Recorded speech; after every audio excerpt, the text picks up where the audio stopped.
Rebounds po natin at despite the two big men of Santa Lucia, muntik nang nadoble ng San Miguel ang rebounds ng Realtors. Well, I'm sure Coach Jong will be really happy with that because this is something that they always control, the rebounding, and they were able to do that in the first quarter. Ang kailangan na lang siguro nilang i-maintain is just some bad shot selection and some turnovers which killed them in the first quarter. Yeah, it looks like those are really the two things that they have to improve. Kasi tabla tayo, 26-26. They have good field goal shooting percentage. They've dominated the rebounding. So it's really the turnovers that have been the Achilles heel. Wilmer Wong, kapapasok na rin. Si Marlo Aquino na ang starter dito para kay Coach Al Francis Chua. Peña, out to Mente. Dixon on the right side. Laban kay Vic Tolero. Tries to get a screen from Velasco. Baseline drive and looks like there's a push by Vic Tolero.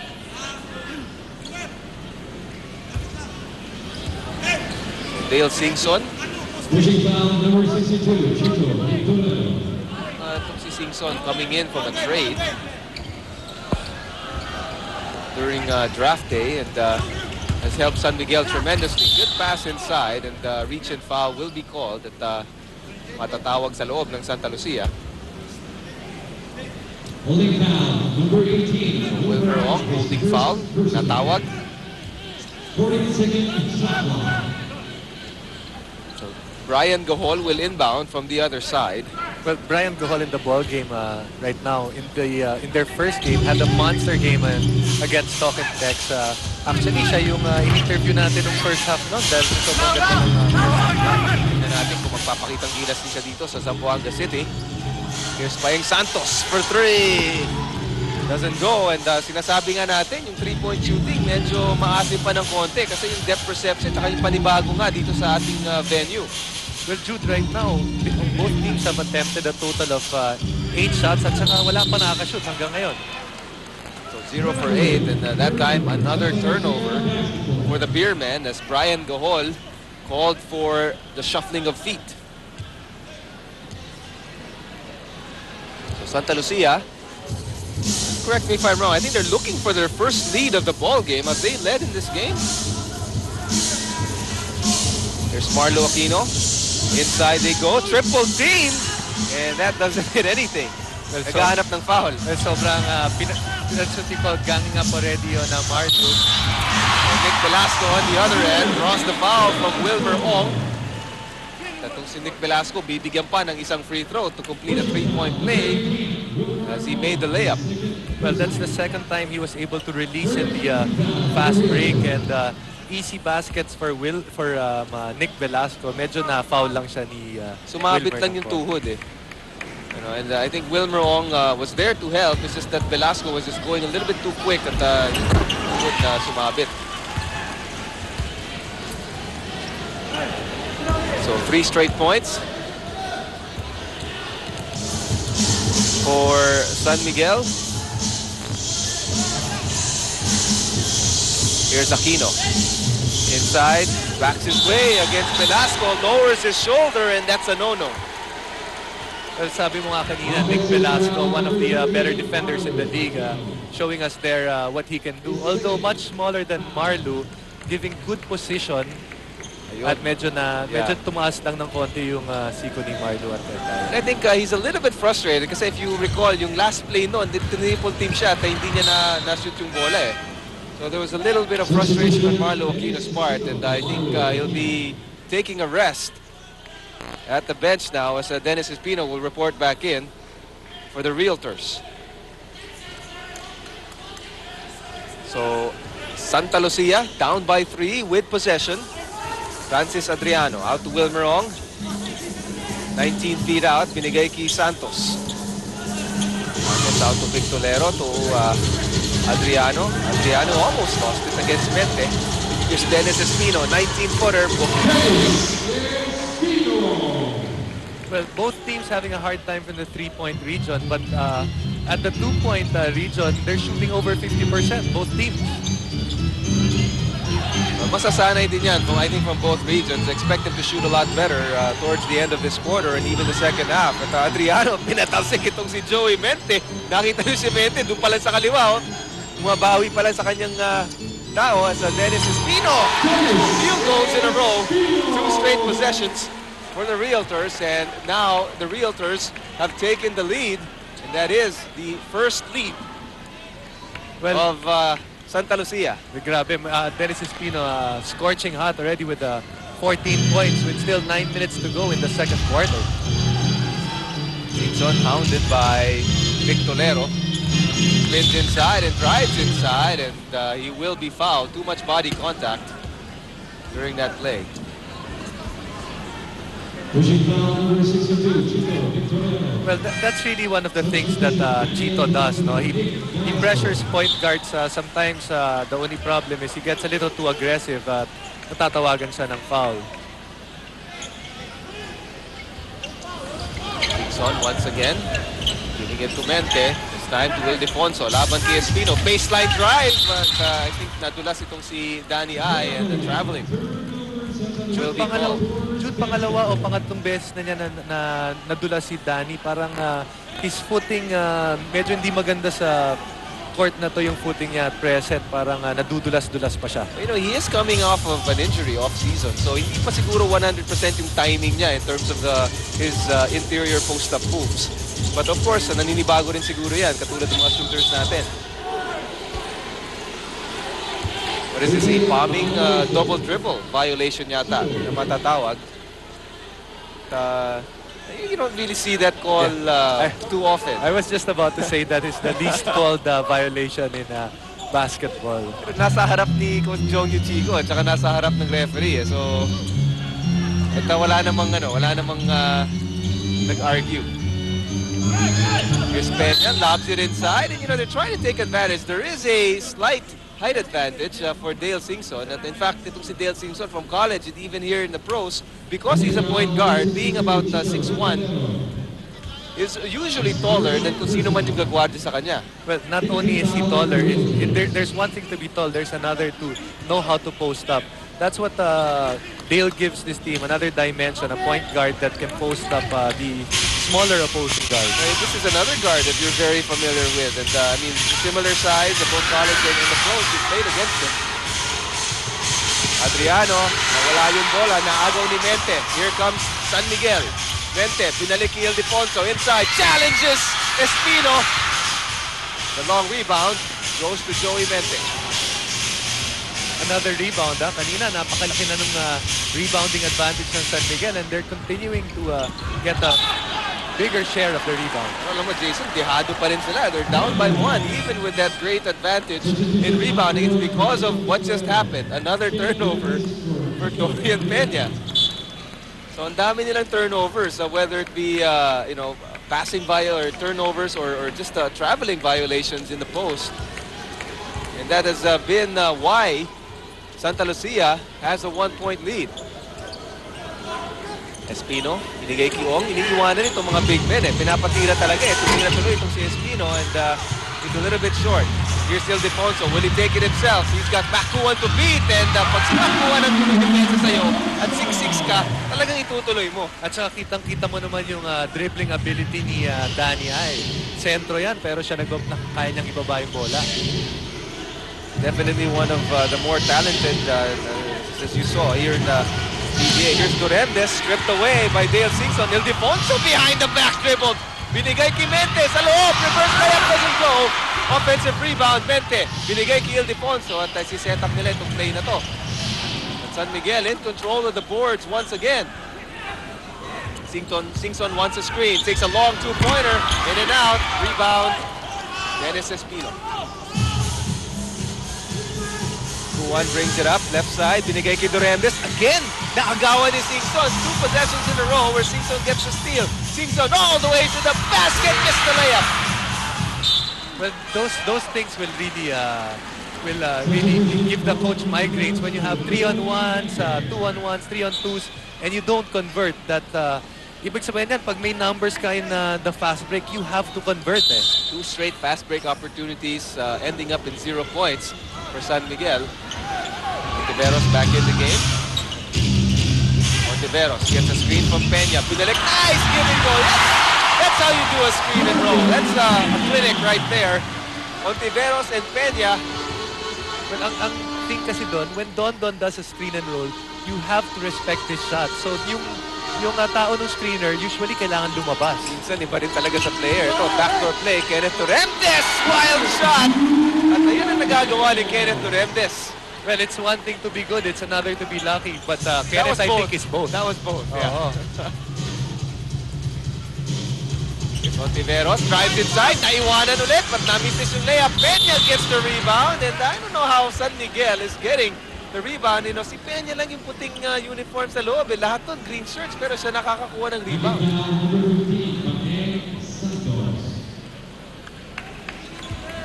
Well, sabi ko nga kanina, di ba, in the first game of Torian, 21 rebounds. So, he might be looking to outdo himself here in his second game. Dorian Peña will be given 2 free throws, and the rebounds just keep coming. Not just for Peña, but really for the whole San Miguel team. Dorian Peña, I mean, he played NBA before really moving on here to the PBA. Si Marlo Aquino, babalik ulit. Bakit nga hindi? Birthday niya naman eh.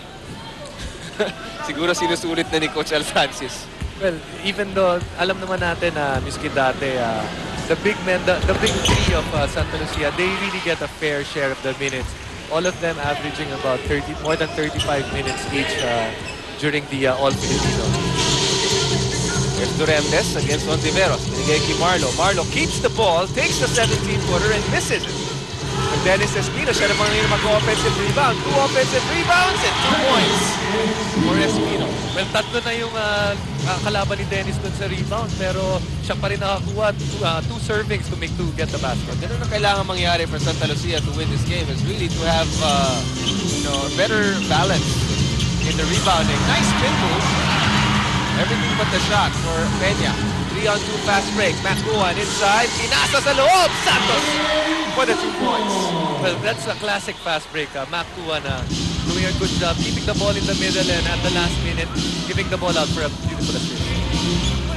Macuan from alma mater of Jason Webb, from De La Salle University. Also, is the 20-footer. Santa Lucia getting the rebound. They have a 1-point lead. Torrentes. Espino. 3-point area. Naghahanap ng papasahan. Macuan drives inside. Spins inside. Stripped away. But Torrentes right there. His follow doesn't go. Rosella out to Gahol. Gahol. Easy layup. Well, yan another fast break given out by Santa Lucia because of their inability to go down to stop the fast break. So, lamang ulit ng isa itong San Miguel. Espino inside. Throws an elbow to Ontiveros during that screen. And a foul will be called. He's claiming that it was part of his motion. And yung mukha nga part of the motion, but tumama eh. pag tumatama, tinatawag ng referee eh. 37-36 our score. And of course, Santa Lucia, that's the argument of Coach Al Francis now, that there really wasn't any motion, that tumama lang. So 1-point lead for San Miguel. We'll be right back. We have a timeout. It makes the defense change a little. Pag hindi shooter, pwede kang mag-cheat ng konti. That's right. The depensa. Here's Ontiveros again. There's a pick by Ildefonso. This time he passes it out to Rosella. Rosella gets a screen against Kuwan. Nice no-look! Daddy Ildefonso who slams it home for the Bearman. Ganda nung no-look pass. Grabe, yan talaga. Olsen, of course, regarded as one of the prime point guards of the league. Giving it to Daniel Ildefonso. Tapos yung classic raise the roof yun. It's a backdoor play na talagang lahat may alam. Actually, walang may alam as Marlo Aquino tries to bank it off the board and Velasco gets the ball. Ahead to Rosella, tipped away by Duremdes. At silang dalawa lang ni Ildefonso, si Olsen lang saka si Danny, ang di alam na mangyayari yung play na yun. Lahat nung nanunood at saka yung taga Santa Lucia, and even the teammates of San Miguel, of the Stuart. Here's Rosella, yung mata niya, nandun sa kaliwa eh. Diba? Tapos bigla na lang pinasa kay Ildefonso and he definitely slams that baby home. Inside they go. Dorian Peña nakakuha ng foul and again inside points for the Beermen and they have extended this lead to 5. So the interior passing of the Beermen coming to play here in the second quarter.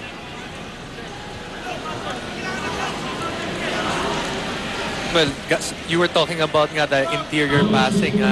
In the Fiesta Conference, they were #1 in assists, the San Miguel Beermen, and they're showing us this facet of their game. You know, Jason, I would doubt that maraming categories #1 ang San Miguel. To win 16 out of 18 in the eliminations, most likely they did almost everything well in that elimination round. Medyo nadali lang sila dun sa quarterfinal round. As Espino drives against Ildefonso, pinilit sa loob, double team, pero may pito ang referee.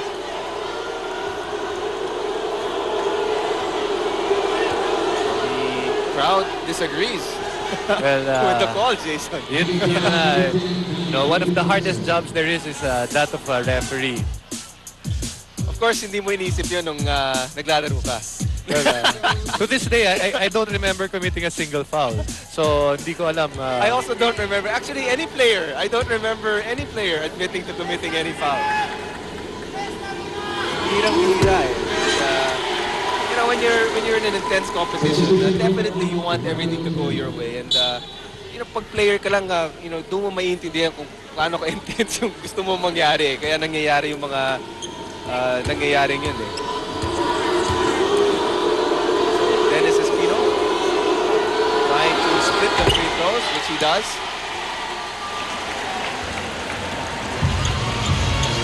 So Ontiveros will walk it up. Part of the reason is because dinideny nila itong si Olsen. So hindi tuloy nakakakuha ng bola itong si Olsen na sela. Ontiveros a pick and roll once again. This time takes it all the way, missing the layup, and again an offensive rebound for Dorian Peña.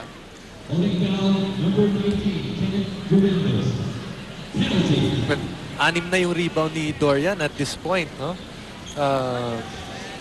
And 10 points already. So one of the guys that it's all been big men matchups that parang masarap panoorin at this point. Dorian having a big game, Danny having a big game, Dennis having a big game. Sabi nga natin, pag iniisip itong dalawang kupunan na to, they really think of the front line. Although the superstars are there with Oremes and Ontiveros. But the front line is what makes them click. At yun ang nakikita natin ngayon here in the first 2 quarters. And wala pa nga. I mean, there's still not a 3-point shot made here in this ball game. And another offensive rebound for San Miguel. Racela shoots a 3. And that was a little long. The ball is tipped. Francisco has it. No numbers for Santa Lucia. 3 San Miguel Beermen back. Mendoza tries his hand at the 3-pointer. Wala pa rin. Hirap na hirap ito sa perimeter. But Gerard Francisco takes care of business inside for the follow.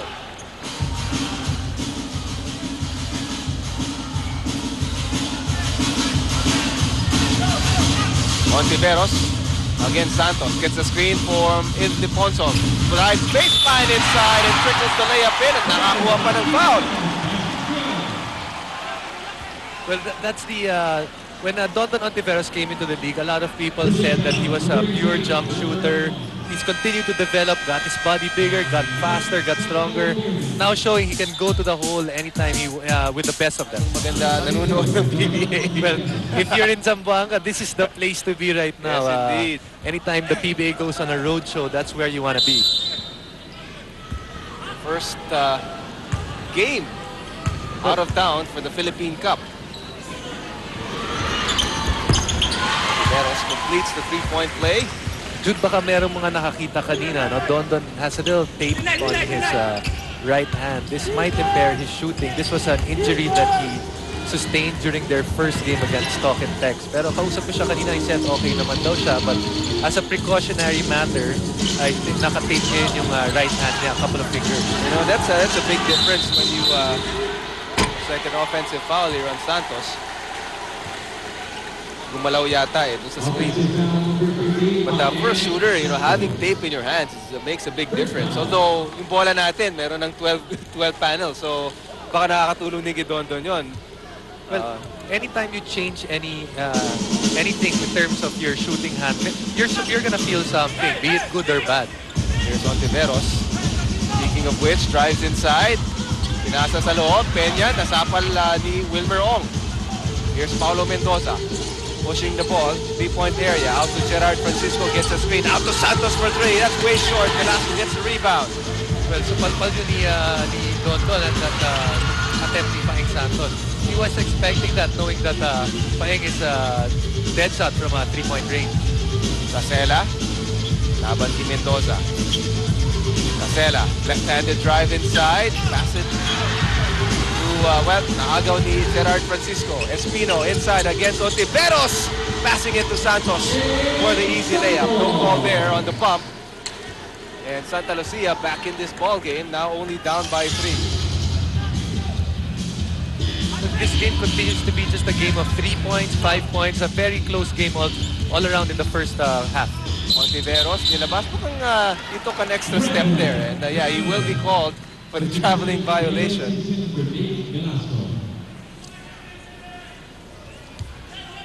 And Don mukhang he got himself trapped and had to take that extra step, which resulted in a traveling violation. So less than a minute left here in the first half. Santos guarded by Singson. Giving it to Francisco. Inside they go. Ball loose. Espino with the ball. Double team. Naghahanap ng bukas. Here's Paulo Mendoza. Bump by Racela. No call. Out to Espino. Fake. Shoots. Way short. Pasa pa yun kay Wilmer Ong. Pero he missed the shot. Wilmer Ong gets the rebound and gets the 2 points. Well, a good sign for Santa Lucia. Anytime you get extra points from your hatchet troopers like Wilmer Ong, it's always a good sign, and that would make Coach Al very happy. Racela out to Will Defonso. Now Ontiveros. They're up by 1. 19 on, 5 on the shot clock. 19 on the game clock. Singson inside. Pinasa kay Peña. Bobbles the ball. Losing it out of bounds. Pero last touch ng Santa Lucia with 1 second left on the shot clock.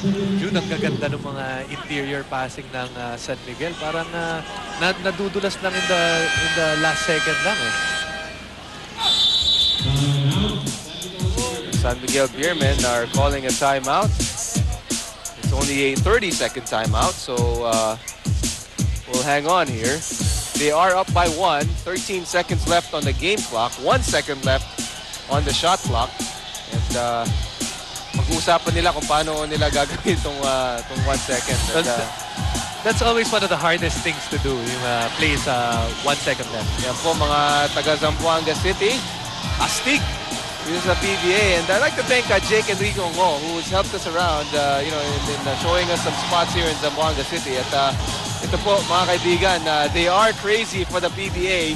Hanggang Basilan. Hanggang Basilan. Ito na yata pinakamalapit. Ito pa pinakamalapit sa Basilan na lalaroan ng PBA. We'll have to check the schedule, pero everywhere in the Philippines, si Daniel Defonso, solid. A lot of banners for Danny I and Danny S. Danny S, though unable to play today, yun nga dahil that injury continues to recur on his foot. Ito sino kaya isang Santa Lucia, isang San Miguel. Sa bahayan magandang katsawa niyan pag uwi niyan. So 1 second left. Racela will be inbounding this ball. The bounce inside, Singson, and that ball goes in. Will it count?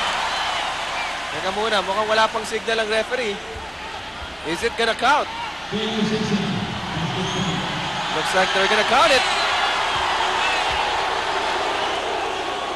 So give Dale Singson 2 points. Coach Al very, very unhappy with that situation that happened there.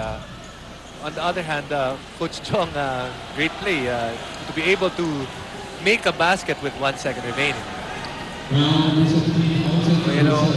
San Miguel still has 2 more fouls to give with 7 seconds here, so they are in good shape. Yung play na yun, pwede naman 1 second, catch and lay up eh. And the clock doesn't start until Singson touches that ball. Exactly. Here's Wilmer Ong. Hands off to Mendoza, and there's the foul. So meron pa silang isa. After that, 4.7 seconds to go here in the first half. Only foul, number 15, Dale Sixton. I think the only one in semi-foul trouble for San Miguel is really Dorian Peña, who picked up 2 quick fouls. It's the first quarter. So Gerard Francisco out to Espino. Pa-foul ulit itong si Daniel Defonso. So they are now in the penalty with 3.3 seconds left. Well, that's always a smart thing to do, you know. When you give up fouls, It's only the fourth team foul, rather. well, always a good thing to do. Just if you have the fouls to give up. So a 30-second timeout by the Realtors to set up this play for 3.3 seconds. Sa kanina, kung nakuha nila with 1 second, 3.3 is a lifetime. Tingnan natin, babawi naman si Ayan, Coach, Astig, ABC 5 with the PBA. At yan po mga kaibigan, bumalik na po ang mga Astig dito sa ABC 5 at mapapanood niyo po sila every Wednesday, Thursday, Friday, Sunday. 2 games po. Definitely the second game ng mga Astig. And ito, sobra naman yata yung till death was part. Ito ang game nila, galing sa San Roque. Jude, siguro yung mga susunod natin mga roadshow, mas marami pa mga banner ang makikita natin. Pagandahan siguro. Sa mga Pagandahan. pupuntahan ng PBA, pagandahan po kayo ng mga banners ninyo. Sa pagandahan tayo, sigurado po papakita sa yan, sa TV.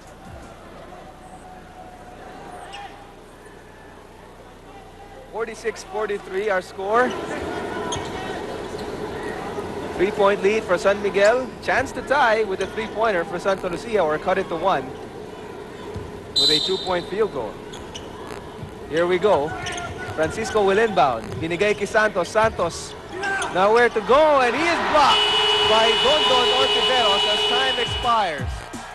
So Ontiveros and the San Miguel Beermen ready for that play of Santa Lucia. So after 24 minutes, 1 half of play dito po sa Zamboanga City, PBA Roadshow, 46-43 po ang ating score. The San Miguel Beermen a 3-point lead against the Santa Lucia Realtors, and a nice play in the end there by Dondon Ontiveros to prevent the tying field goal from the 3-point area by Paeng Santos. Let's turn now to our court side with Benji Santiago.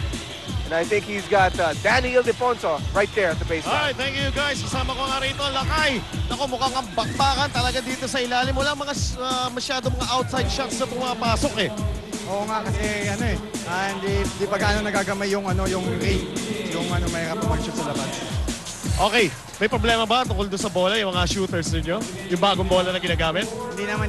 Medyo nagagamay na konti yung bola ngayon. Medyo gumaganda na yung Tsaka nagkakataon lang siguro na hindi sumushoot pa sa labas. Special instructions si Coach Jong Wichico dahil malalaki na naman itong mga kalaban ninyo, parang yung kagaya ng opening game ninyo. Instruction na yung samantalahin namin yung kasi medyo mababagal nga yung mga big man na mga sa kabilang team. Kaya sinasamantala namin yung takbuhan na offense namin. Alright, yan po si Danny I. Good luck sa inyong second half. At let's go to you guys. Thanks very much, Benji. And si Danny Ay, yan po ang ating halftime score dito po sa Grand Matador Brandy PBA Philippine Cup. 46-43 our score. San Miguel at 3.8. We'll be back with more after